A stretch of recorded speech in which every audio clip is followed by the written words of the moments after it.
So what's up? So this video gonna be about the Dominican Republic and what's going on.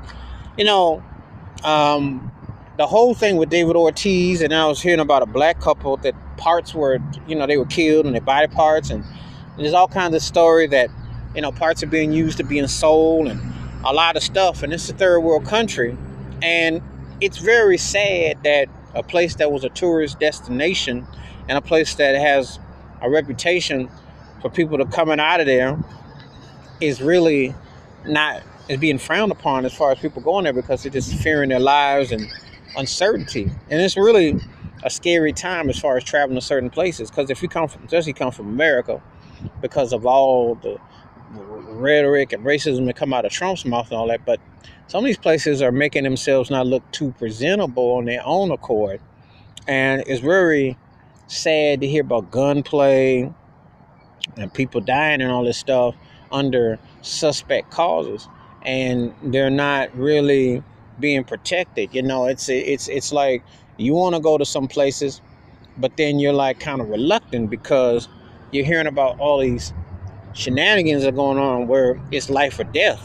It's not one. At one time, we used to go like on some cruises or some places, and you get food poisoning, and you live to tell, and you avoid that.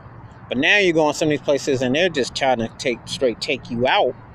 So it's kind of very disheartening and alarming to hear about how some of this is going down, especially from a culture and a country that's had a distinctive reputation. But right now it's not painted in a positive light.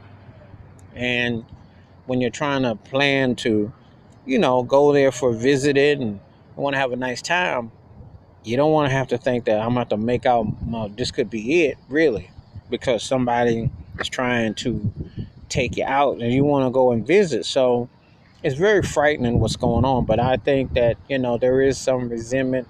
If you're especially from the States and you go to some different countries, and a lot of that mess comes from Trump's racist ways.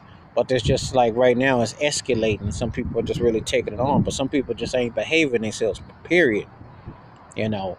But I would welcome some comments from people who have traveled recently from America, gone abroad. What have you noticed with the tension, the climate, the political climate, and have you noticed people been kind of standoffish, or have they been more cordial? Um, what's been your take? Have you felt welcome or welcome again, or was it like I couldn't wait to get out of here and get back home? So feel free to leave your comments about that and hit that like button, hit the subscribe when the bell rings a new video. And that's just my take about the Dominican Republic right now, not looking like a good place to visit, and also other countries and what's going on in America. So I'm out. Peace.